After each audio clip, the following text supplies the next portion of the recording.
Buenos días, chicos. Buenos días con todos. A continuación, comenzaremos la semana de repaso para el curso de biología. Muy bien, chicos. Buenos días, buenos días, buenos días con todos. Vamos a desarrollar esta separata que tiene aproximadamente cerca de 40 preguntas, ¿no?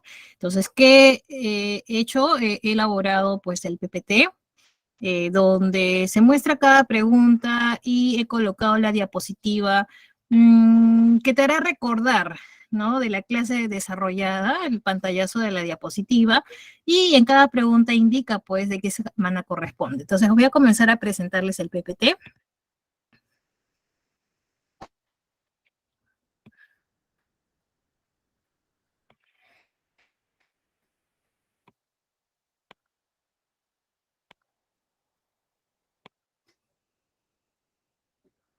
A ver, listo, voy a compartir ahora sí.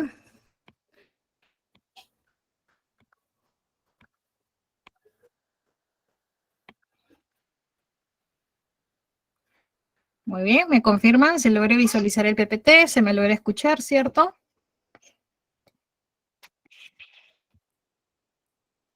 Muy bien. Perfecto, entonces comenzamos con la primera pregunta, chicos. Entonces, ¿cómo va a ser el trabajo aquí? Voy a presentar las preguntas así de esta manera, perdón. A ver, tengo que ponerlo en presentación para que no se note, ahí está. Listo, esta es la primera pregunta, corresponde a la semana número 1. Muy bien. Te dice, las ranas tienen ojos en la parte superior de su cabeza para ver fuera del agua y acercarse sigilosamente a sus presas. Una lengua larga y pegajosa para capturar insectos y piel con abundante mucus para evitar la deshidratación. Estas características estructurales son ejemplos de...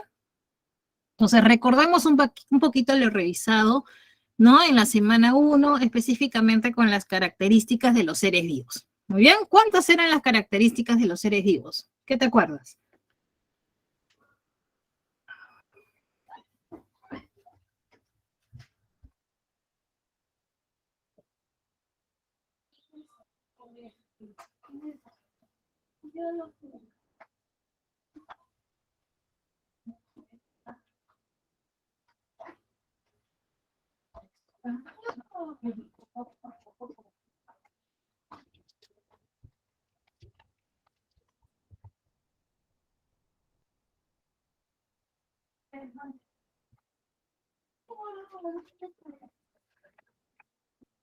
Estas son las características de los seres vivos, chicos, ¿no?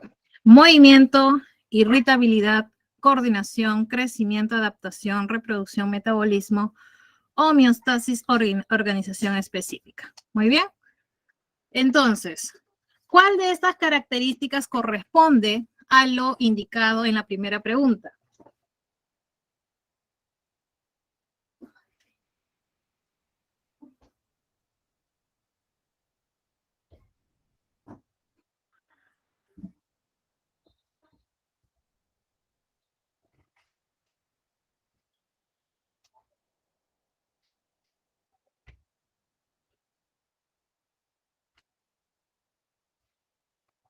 Perfecto. Entonces, recuerda que con respecto a esta característica adaptación, las ranas, al igual que todo ser vivo, han sufrido cambios estructurales o funcionales a través del tiempo que les permite subsistir y reproducirse en un medio desfavorable. Esta característica de los seres vivos vendría a ser la adaptación. Por lo tanto, la clave de la primera pregunta estaría en la B de bueno. Muy bien, chicos. Perfecto. Vámonos con la segunda pregunta. Esta segunda pregunta igual corresponde a la semana número 1, con respecto a la quitina.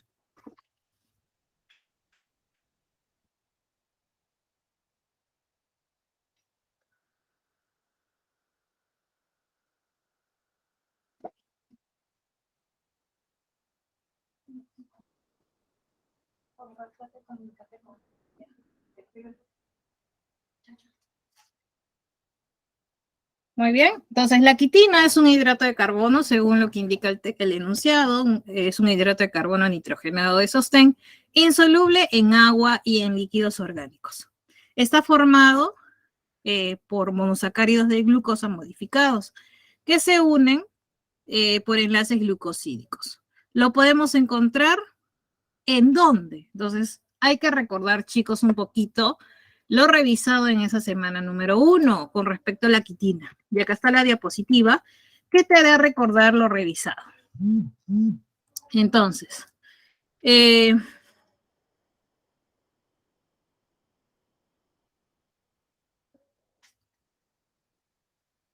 muy bien. Entonces, ¿qué te dice? Entre los polisacáridos, que es un tipo de carbohidrato, ¿no? Estos polisacáridos son carbohidratos de más de 10 monosacáridos, van a ser insolubles en agua, no tienen sabor dulce. Y entre las funciones que tienen los polisacáridos son función energética, entre ellos podemos mencionar al almidón y el glucógeno, y los de función estructural, como pueden ser la celulosa, la quitina y la mureína, ¿no? Entonces recordarás que el almidón y el glucógeno proveen de energía. El almidón está en las plantas, el glucógeno en los animales. En cambio, la celulosa, la quitina y mureína forman parte de estructuras. La celulosa, recordarás que forma parte de las paredes celulares, ¿no? Por ejemplo, la quitina, que corresponde al texto, ¿no? ¿Dónde se encontraba? ¿Dónde se encontraba este polisacárido? Muy bien, entonces voy a mi programita aquí para poder marcar. Muy bien, ahora sí. Entonces, decíamos, ¿no? Por acá, ahí está. Entonces, entre estas, ¿qué función presentaría la quitina? A ver, chicos. ¿Cuál sería? Seleccionemos.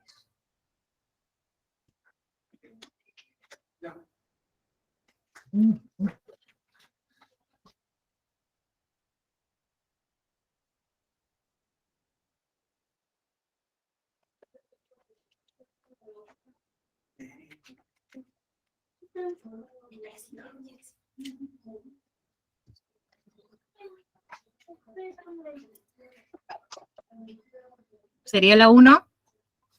La quitina formaría parte del exoesqueleto de artrópodos.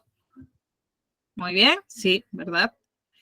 ¿Formaría parte de la piel de los mamíferos? No.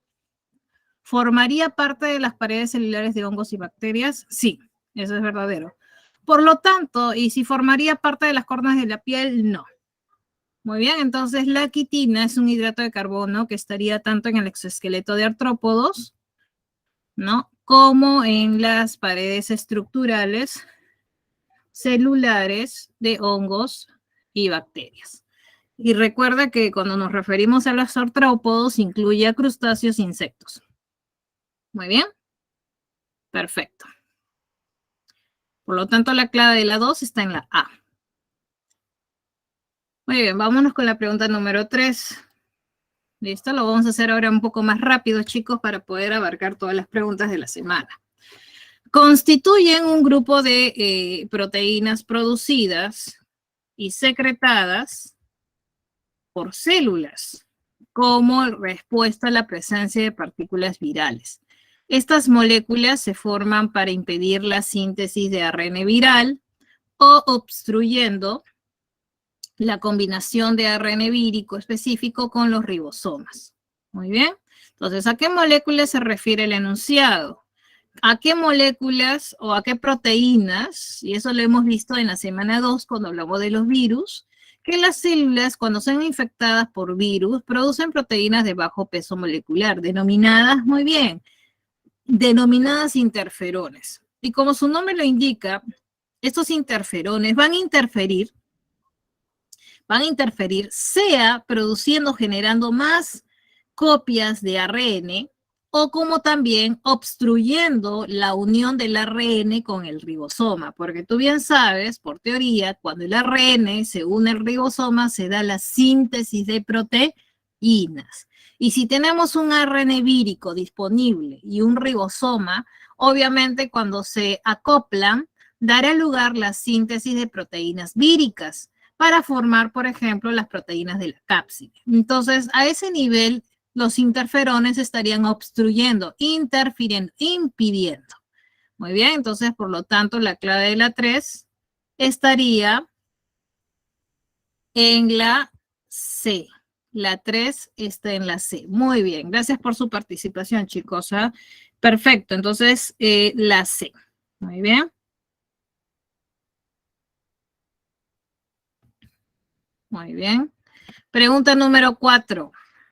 Muy bien, dice, no todas las bacterias son causantes de enfermedades. Algunas pueden ser útiles con los ecosistemas debido a su capacidad metabólica, pueden transformar en sustancias inofensivas a los polucionantes ambientales como. Entonces recuerda que las bacterias no siempre hay que relacionarla con las enfermedades, ¿ah? Porque hay bacterias que también contribuyen al equilibrio del ecosistema, hay bacterias que también son importantes, aparte de la salud, también son importantes para la industria, ¿no? Entonces, te acordarás, a ver con esta diapositiva, de repente te acuerdas, que las bacterias pueden participar en procesos de bioremediación, ¿no? Recordando, existen diferentes tipos de bioremediación, una que está mediada por plantas, que es la fitorremediación, otra que está involucrada, pues, una degradación enzimática empleando enzimas, pero hay una donde participarían las bacterias y es por una remediación microbiana, ¿no? Acá se refiere el uso de microbios, microorganismos como las bacterias, directamente en el foco de la contaminación, ¿no?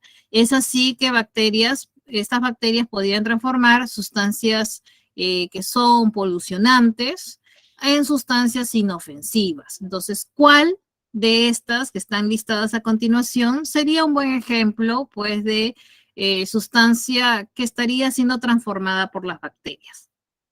¿Cuál sería la clave, chicos? A ver, participemos a través del chat, chicos. ¿No? Tienes a la mano la separata, tienes ahí la información, ¿no? En el PPT, que te va a ayudar a recordar un poquito lo revisado en clase. Es más, te estoy indicando en una parte del PPT a qué semana corresponde para que puedas revisar tus apuntes. Muy bien, entonces a todo esto, ¿cuál sería la clave de la 4?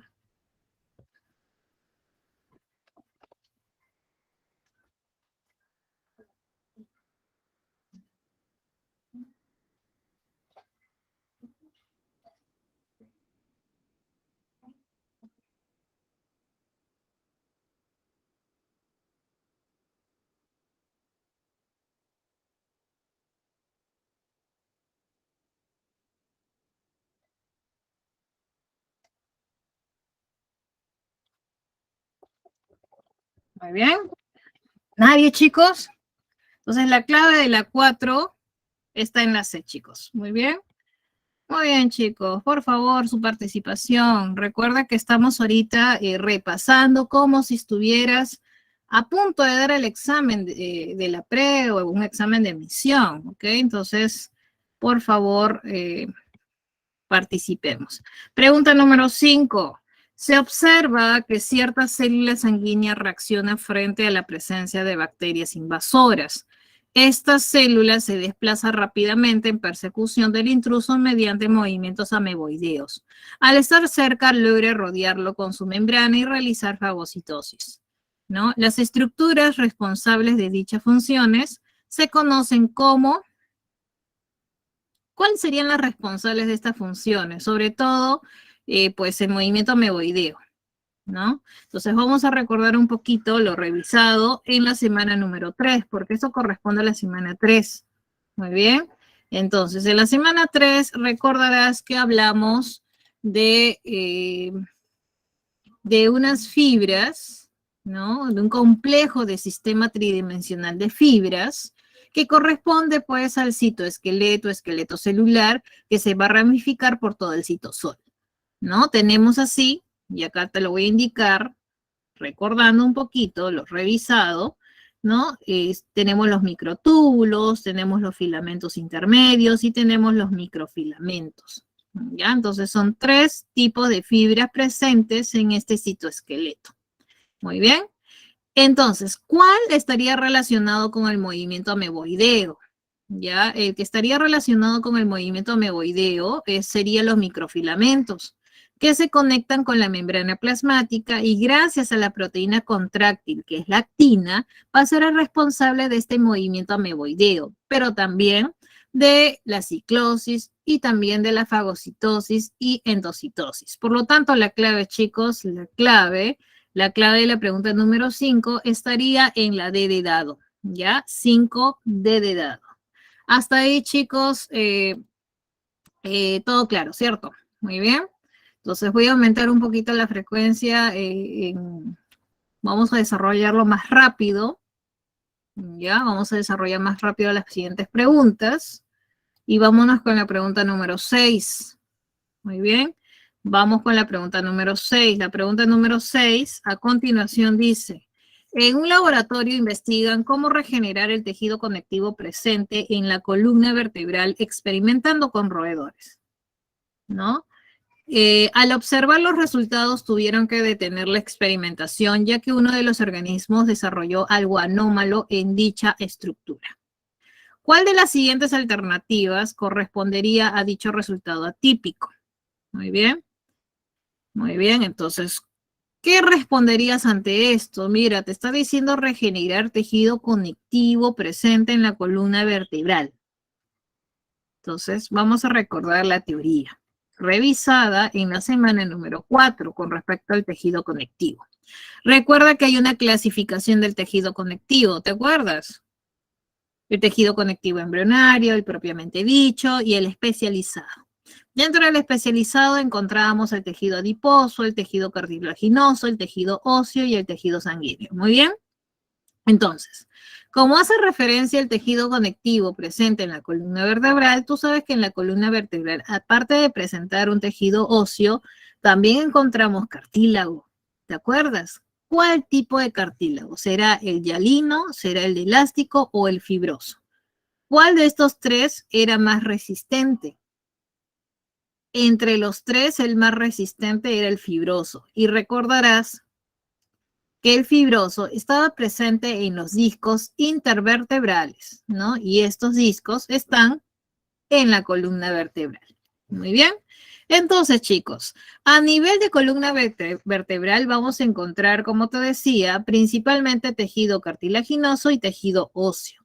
En cuanto al tejido cartilaginoso, va a ser del tipo fibroso, que conforma a estos discos intervertebrales y va a presentar abundantes fibras colágenas. Estas fibras colágenas, como te indiqué en alguna oportunidad, le dan gran resistencia, no son elásticas. Y recuerda que la teoría indicaba que solamente el cartílago hialino y el elástico estaban rodeados del pericondrio, más no el cartílago fibroso, ¿ya?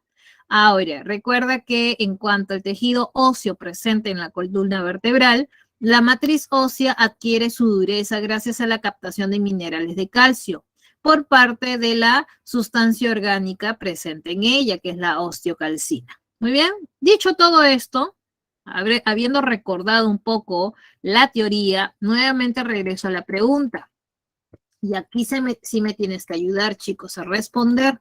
Muy bien, entonces te digo, en un laboratorio, ¿no? Te dice acá, en un laboratorio, investigan cómo regenerar este tejido conectivo presente en la columna vertebral, experimentando con roedores. Pero luego, cuando estaban desarrollando el experimento, tuvieron que detenerlo porque apareció algo anómalo en dicha estructura, o sea, en la columna vertebral. Entonces, para que haya un resultado anómalo, atípico, nada normal, ¿qué alternativa corresponde a algo anormal, algo atípico? ¿Sería que la matriz ósea se impregnó de fosfato de calcio y carbonato de calcio? Eso es algo natural, ¿cierto? Entonces no es la A. ¿Qué te dice la C? Las fibras colágenas no eran elásticas. Claro, esa es propiedad de una fibra colágena, no es elástica y mostraba gran resistencia al estiramiento. Los condrocitos se alojaban en cavidades o lagunas cartilaginosas y eso es algo normal, ¿no? Es algo normal, es teórico. Entonces, lo que no corresponde, chicos, está en la B. ¿Qué te dice la B? La B te dice que el cartílago fibroso se desarrolló con fibras colágenas. ¿Hasta ahí? Sí. Un cartílago fibroso tiene fibras colágenas, pero no tiene pericondrio, ¿no? Eso es teórico. No hay pericondrio. Muy bien, por lo tanto, la clave de las 6 estaría en la B de bueno. Muy bien. Perfecto, chicos. Me imagino que vamos bien, ¿cierto? Si no hay dudas, no veo dudas, consultas en el chat, es porque estamos siguiendo bien. Muy bien. Perfecto. Nos vamos a la siguiente pregunta y corresponde a la pregunta número 7. Te dice, Fabricio observó en un corte longitudinal de tallo la presencia de ciertos vasos conductores, cuyas células presentan protoplasma y están separadas por una placa con cribas. Además, nota que estos conductos se desarrollan siempre hacia la parte de la corteza del tallo. ¿Cuál de las siguientes alternativas está en relación a las observaciones de Fabricio? Entonces, te dice tallo. Están hablando de una planta. Esto corresponde al tema de tejidos vegetales, ¿no? Y si te dice que hay presencia de ciertos vasos conductores, rápidamente viene a tu cabeza qué vasos conductores, qué tejido conductor. Xilema y floema. Y luego te da otra información importante. Te dice que presentan protoplasma.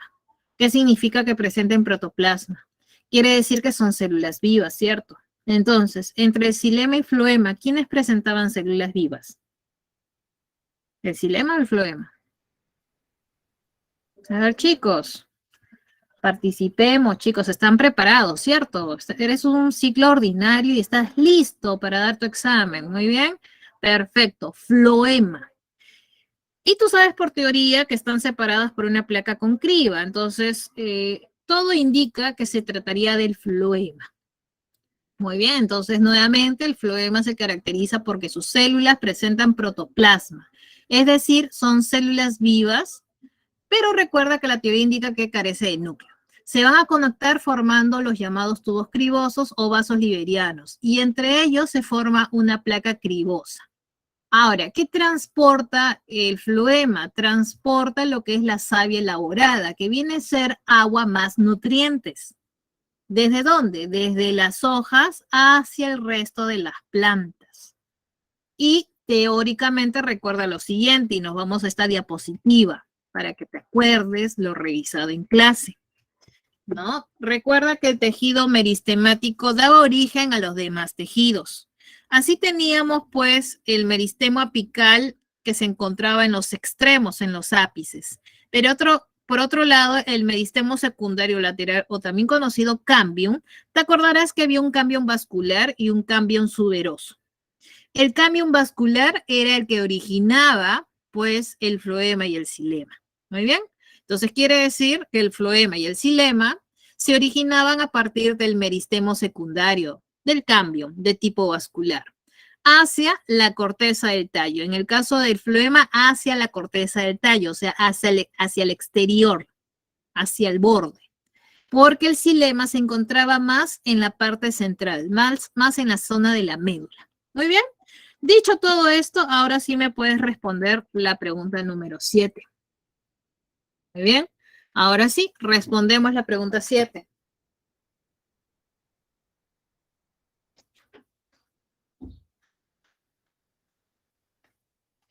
Por lo tanto, te dice, ¿cuál de las siguientes alternativas está en relación a las observaciones de Fabricio? Te dice, dicho vaso conductor, o sea, el floema, no transporta agua. ¿Eso es verdad? No transporta agua, transporta savia elaborada. Y recuerda que la savia elaborada es agua más nutrientes, entonces eso lo descartas.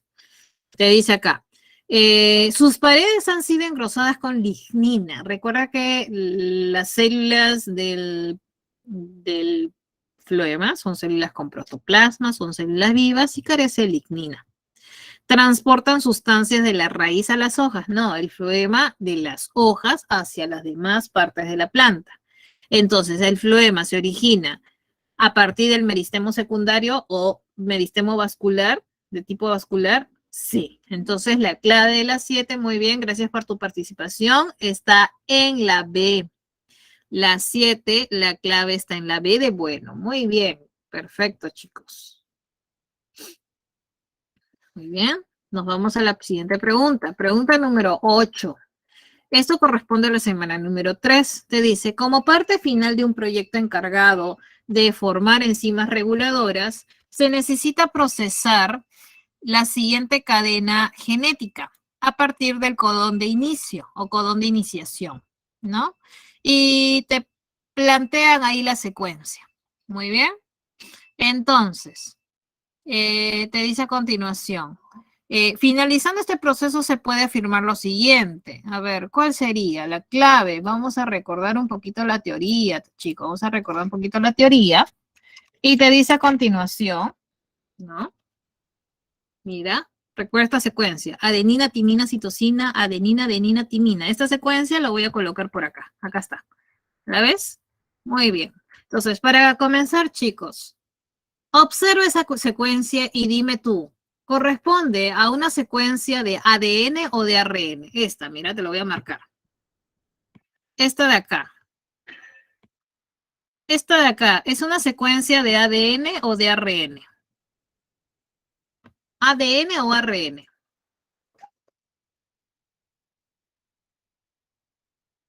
¿Qué sería? De ADN, ¿cierto? ¿Y cómo notas que es de ADN? Por la presencia de la timina. Por esa razón, dado que está presente la timina, tú dices rápidamente, ah, se trata de una secuencia, una hebra de ADN. Muy bien. Entonces recordarás que para poder saber qué proteína va a sintetizar, hay todo un proceso que hemos conversado ya en clase. ¿Te acuerdas que siempre primero, aparte de la replicación, va a haber luego la transcripción?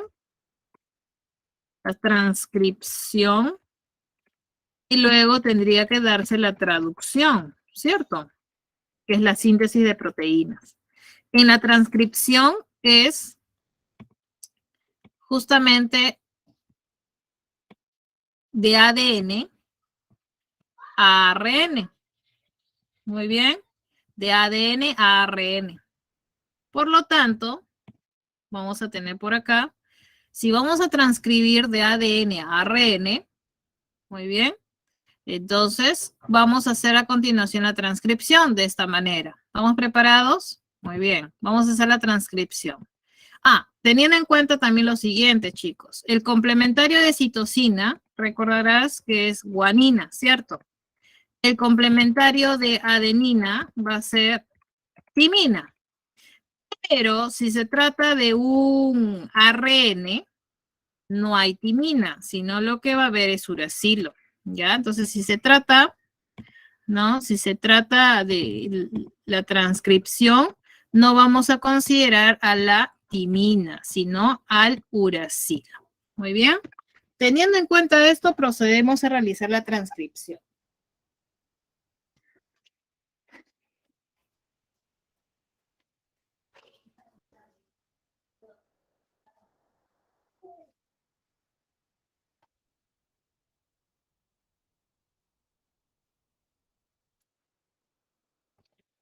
Muy bien, entonces,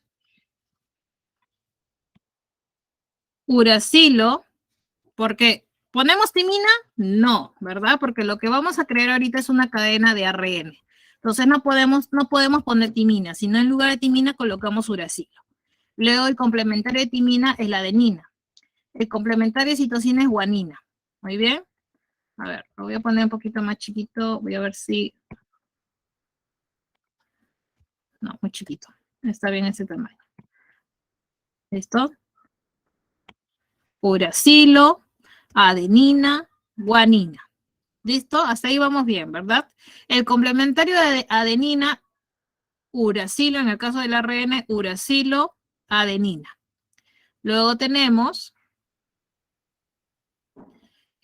complementario de timina, adenina, uracilo, guanina. Luego complementario de citosina, guanina, guanina, citosina. Muy bien. Y luego tenemos a continuación, a ver, muy bien, complementario de adenina, uracilo, uracilo, uracilo. Muy bien. Hasta ahí vamos bien. Si acá comenzó en 3', obviamente se entiende que acá será 5'. Y si acá era 5, acá es 3. Hemos creado la cadena de ARN, que justamente esto coincide con este de acá, con el que tenemos aquí. ¿Ves? Este es este, ¿cierto? Lo viste, ¿verdad? Es lo mismo. Entonces, acabamos de realizar la transcripción. Muy bien. Entonces, ahora, es muy importante recordar lo que decía el texto, ¿no? El texto te decía, ¿no? Se necesita formar enzimas reguladoras, se necesita procesar la siguiente cadena genética a partir del codón de inicio. Claro, la síntesis de proteínas siempre se da desde el codón de inicio. Y por teoría recordarás que el codón de inicio es el codón AUG, que lo tenemos por acá, el AUG, y lo estamos viendo. El AUG lo encontramos acá. A ver, este no es AUG, este tampoco. Es un triplete, obviamente. Acá está. Este es el AUG. Este es el codón de inicio. Y a partir de acá en adelante, ¿no? A partir de aquí en adelante se va a dar inicio a la síntesis de proteína. ¿Cuántos codones o tripletes estamos viendo desde el punto de partida? Tenemos, ¿no? Acá hay otro triplete, lo voy a sombrear de color verde, acá hay otro triplete, que dará, claro, un aminoácido, y tenemos por acá otro triplete, vamos a poner de azul, otro triplete, que dará también otro aminoácido. Entonces, ¿qué aminoácidos darán? Bueno, eso lo podremos saber utilizando esta tabla del código genético, ¿no? Para poder ensayar sabemos que el AUG, acá está, AUG corresponde al codón de inicio metionina. A ver, el guanina, guanina, citosina. Guanina es la primera letra, guanina, y acá está. Luego te dice guanina, segunda letra, guanina. Entonces lo que vas a hacer es hacer la intersección de este guanina con este y cae en este cuadrante. Este es el resultado de la intersección de las guaninas. Muy bien. Y la tercera base de este codón es la citosina. ¿Dónde está la citosina? En este cuadrante, ¿dónde encontramos la citosina? Acá está. Muy bien. Entonces, el resultado, chicos, el resultado lo tenemos por acá.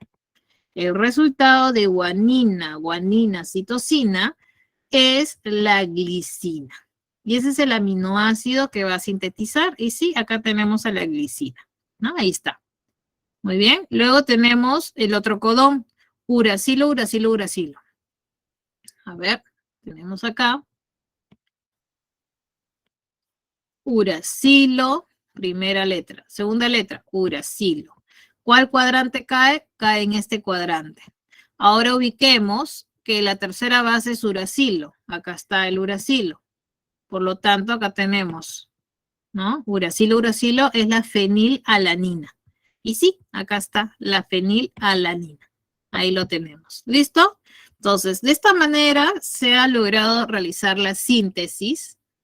Se ha logrado realizar la síntesis, ¿no? De estos aminoácidos, ¿no? Luego generando un péptido, una proteína, si es más compleja. No te preocupes, este cuadro no te lo tienes que memorizar. Lo que sí es necesario que lo tengas en cuenta y bastante claro son los codones de inicio, el codón de inicio, los codones stop. Eso es lo que sí o sí te tienes que memorizar. Entonces, dicho todo esto, recordando la teoría, ahora sí, nos vamos a la pregunta. A ver, ¿qué te decía la pregunta número 8? Te dice, ¿no? Se quiere procesar esta cadena genética a partir del codón de inicio. El codón de inicio es el AUG. El AUG da el aminoácido metionina, el siguiente codón el aminoácido glicina y el tercer codón el aminoácido fenilalanina. En conclusión, a partir del codón de inicio tenemos 1, 2, 3 aminoácidos. Muy bien. Por lo tanto, la proteína formada finaliza con metionina, no. Recuerda que inicia con metionina porque la metionina es el aminoácido de inicio. Ahora, ¿no codifica ninguna proteína? Claro que sí, estamos viendo que codifica algo, ¿no? Es un péptido de 3 aminoácidos lo que se está codificando. Ahora, en esta cadena, a partir del codón de inicio, no se ha visto la presencia de codones stop, ya que los codones stop son UAA, UAG o UGA. Entonces, no se ha visto codones stop. Por lo tanto, chicos, la respuesta de la pregunta número 8 estaría en la 8C, ¿verdad? Estaría en la C. 8C. Muy bien. Voy a ir a la pregunta, voy a pasar a la otra diapositiva para indicarte que la pregunta número 8 estaba acá en la C. Se forma un péptido de 3 aminoácidos. ¿Ya? Muy bien, chicos. 8C de casa. Hasta aquí estamos siguiendo bien, ¿cierto? Todo claro, ¿no? Muy bien, entonces no te preocupes. Esta tablita no tienes que memorizarla, solo tienes que recordar, aprenderte el codón de inicio y los codones stop. Muy bien. Muy bien, chicos. Vámonos a la siguiente pregunta. La pregunta número 9, que corresponde a la semana número 5. Muy bien. Específicamente el tema de respiración celular.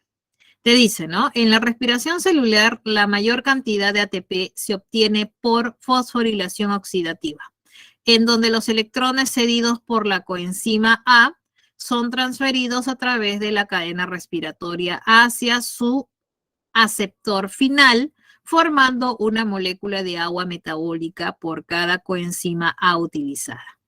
Con base al texto, establezca la cantidad de ATP y moléculas de agua generadas en la cadena respiratoria, cuando la mitocondria oxida 3 moléculas de ácido pirúvico. Muy bien. Entonces, obviamente, debes tener clarísimo la teoría. Para poder entender todo esto, claro debe estar la teoría desarrollada en la semana número 5. Muy bien. Vamos a recordar, chicos, vamos a recordar. A ver, ¿qué te dice la teoría? Muy bien. Te acordarás esta diapositiva, ¿verdad? Entonces, si vamos a realizar respiración celular, ¿qué consistía la respiración celular? Degradar en lo más posible a la molécula de glucosa. Y una primera etapa en la degradación de la glucosa ocurría en el citosol. ¿Te acuerdas? Un proceso conocido como glucólisis. En la glucólisis, lo que ocurría era la degradación de la glucosa se degradaba a 2 piruvatos, ¿no? 2 piruvatos. Eso implicaba el proceso de glucólisis que ocurría justamente en el citosol. El piruvato, también conocido como ácido pirúvico, ¿no? Era resultado de la glucólisis. Estamos hablando en el citosol. Este piruvato luego ingresa a la mitocondria. Muy bien, ingresa a la mitocondria. Y él pretende, el piruvato, ingresar al ciclo de Krebs, que lo tenemos por acá. Quiere entrar al ciclo de Krebs, pero no le permiten. Le dicen, no, primero, tu piruvato te tienes que transformar. Tu piruvato tienes que transformarte en acetilcoenzima A, ¿no? Obviamente en esa transformación, en esa descarboxilación, va a haber pérdida de electrones y protones, claro, también de carbono, pero esos electrones y protones van a ser captados por los NADs. Y acá lo tienes. Entonces, quiere decir, por cada piruvato, ¿no? Si tenemos un piruvato, por ejemplo, si hay un piruvato, se genera un acetilcoenzima y se genera un NADH, ¿verdad? Entonces, eso es lo que debes recordar. Ahora, si leemos el texto, te dice, ¿no? Recuerda, el enunciado de la pregunta dice, ¿no? Con base al texto, lo explicado, establezca la cantidad de ATP y moléculas de agua generadas en la cadena respiratoria cuando la mitocondria oxida 3 moléculas de ácido pirúvico. O sea, la pregunta se centra en 3 moléculas de ácido pirúvico. Si son 3 ácido pirúvico, y ponemos acá son 3, quiere decir que se va a generar ¿cuántos acetilcoenzima? 3. ¿Y cuántos NAT? 3, ¿no? Para que lo tengas presente. Muy bien. Entonces, por 3 piruvato o ácido pirúvico se van a generar 3 acetilcoenzima A. Y recuerda, solo como acetilcoenzima es que puede ingresar al ciclo de Krebs, ¿no? Solo como acetilcoenzima puede entrar al ciclo de Krebs.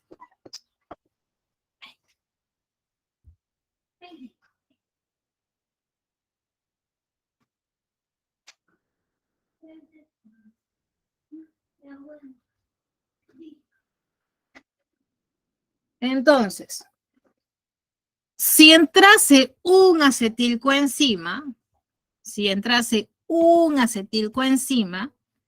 este acetilcoenzima, mira, vamos a poner mejor en rojo. Acá está. Si es un acetilcoenzima, si es uno, a ver, si entra uno al ciclo de Krebs, ¿cuántos NAT generará? Vamos a llevar el conteo. Mira, lo voy a poner por aquí, ¿ya? Si es uno, vamos a poner acá, ¿cuántos NAT? A ver, tenemos 1, 2, 3. Si es un acetilcoenzima, van a generarse 3 NAT H2. Muy bien. A ver, ¿cuántos FAT? Acá tenemos 1. Entonces, se va a generar un FAT.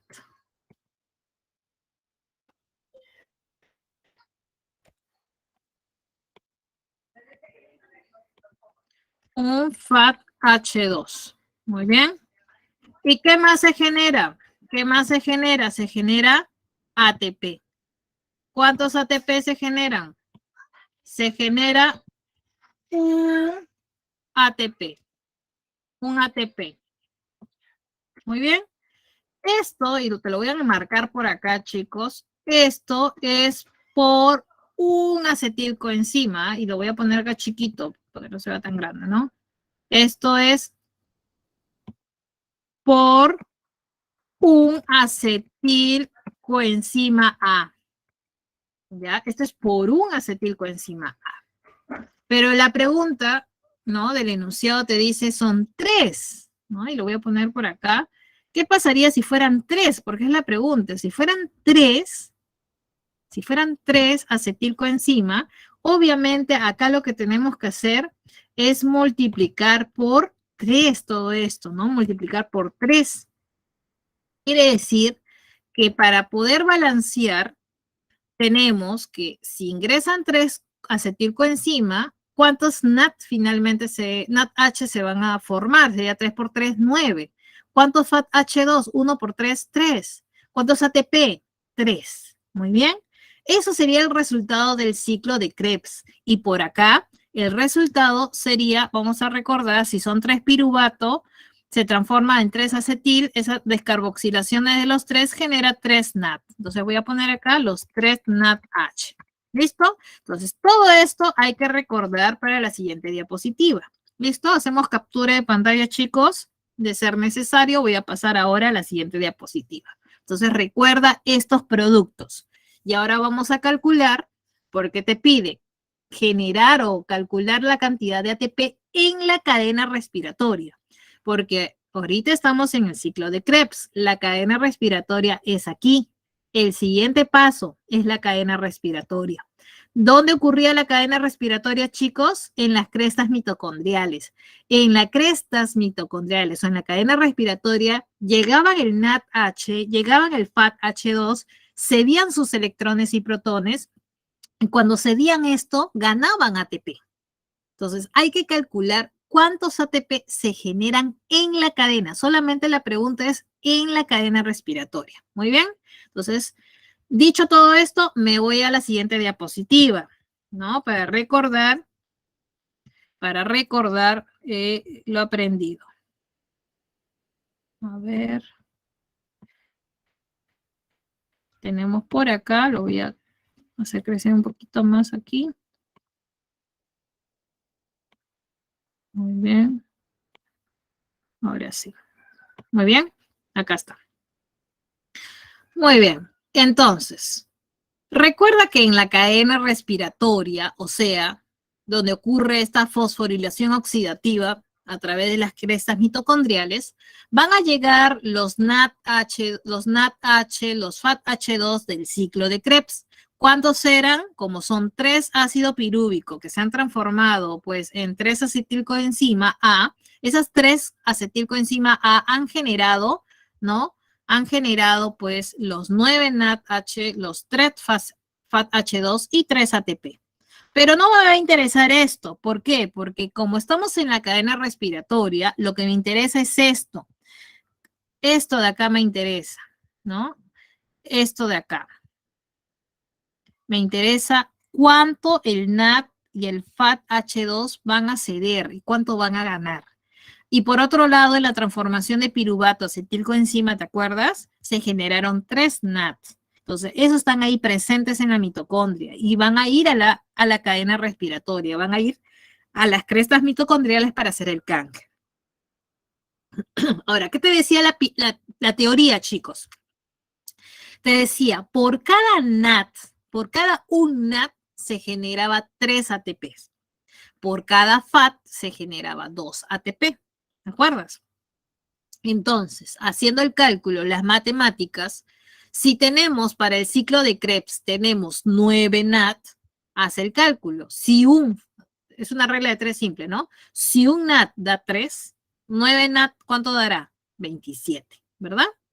En el caso del FAT, un FAT da 2, si son 3, darán 6. Este es para el caso del ciclo de Krebs, nada más. Nada más nos concentramos en esto, porque ellos son los que van a ir y ceder sus electrones y protones en la cadena respiratoria. En el caso de la transformación de piruvato a acetilcoenzima, tenemos 3 NAT. Si decimos que un NAT son 3, 3 serían 9 ATP. 9 ATP son los generados en la transformación del piruvato acetil. Entonces, hasta ahí, si hacemos el cálculo, van a ser 42 ATPs generados en la cadena respiratoria, porque la pregunta es, en la cadena respiratoria, ¿cuántos ATP se han generado?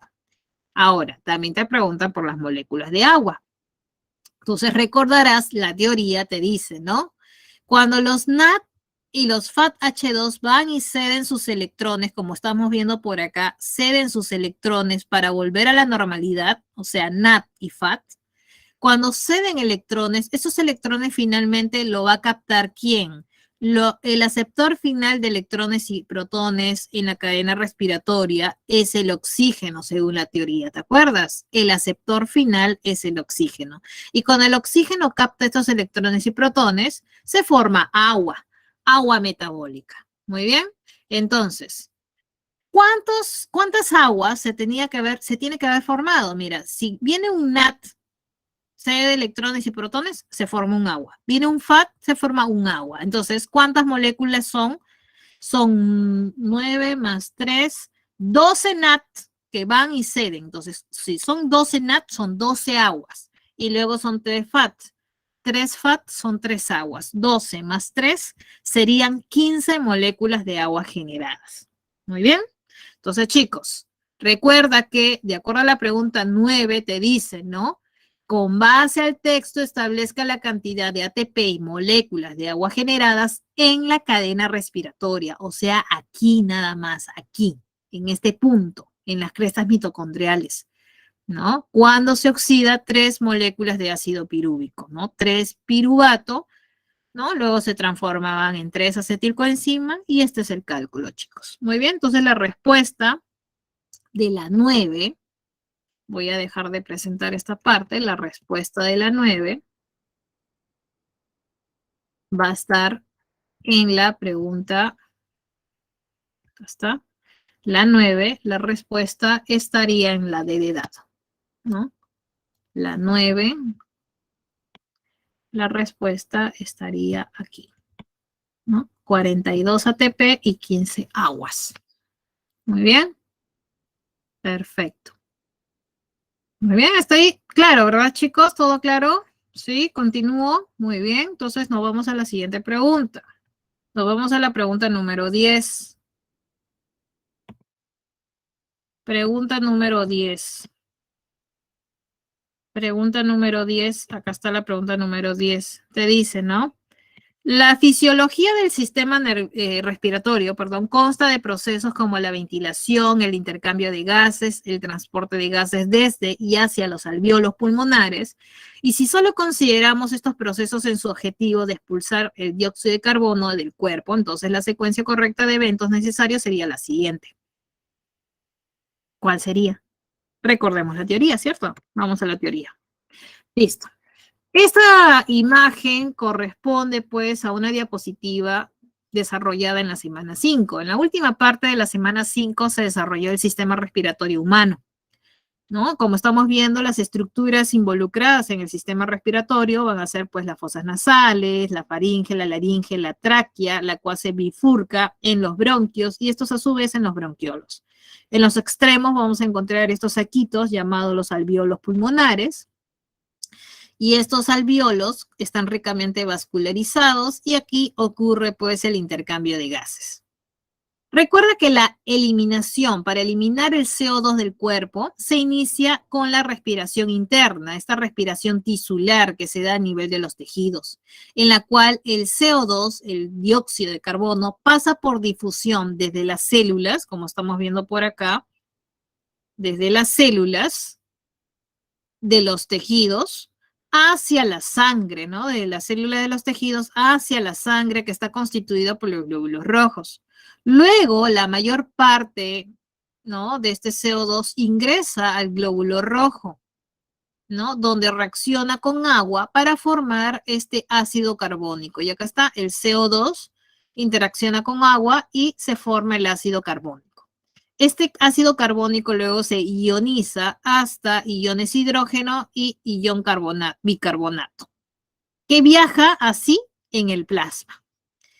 Cuando ya se encuentre nuevamente a nivel de los alvéolos pulmonares, este ion bicarbonato ingresa nuevamente al eritrocito, donde se une a este ion hidrógeno y se forma nuevamente el ácido carbónico. Este ácido carbónico luego se forma en agua y CO2 y el cual se difunde hacia el alvéolo, evento denominado hematosis o respiración externa. De esta manera se elimina el CO2 al medio ambiente, ¿no? Entonces recuerda que esta reacción es una reacción, como te das cuenta con las flechas, es una reacción reversible, ¿no? Y gracias a esta reacción reversible es que se puede transportar el CO2 en el plasma y luego ser liberado de forma gaseosa hacia el exterior, gracias al proceso llamado hematosis. Muy bien, dicho todo esto, ahora sí, volvemos a la diapositiva anterior. Muy bien. Te dice, la fisiología del sistema respiratorio consta de estos procesos, ¿no? Ventilación, el intercambio de gases, el transporte de gases desde y hacia los alvéolos. Y si solo consideramos estos procesos, hay que ver cuál es la secuencia correcta, ¿no? De eventos necesarios para este evento. Entonces, ¿qué es lo que ocurre primero, chicos? Según la explicación, ocurría primero la respiración tisular, que era la respiración interna. Muy bien. Luego venía la ionización, ¿no? La ionización del ácido carbónico, luego la formación del ácido carbónico y finalmente la hematosis, que era la respiración externa. Muy bien, por lo tanto la clave de la 10 encontramos en la B de bueno. Muy bien. Listo, chicos. Ya estamos ante tu receso. Muy bien, chicos. Entonces vamos a tener un receso hasta las 12:10. Volvemos entonces en 15 minutos. Muy bien. Voy a dejar de compartir. Muy bien, dejo de compartir y nos vemos en breve.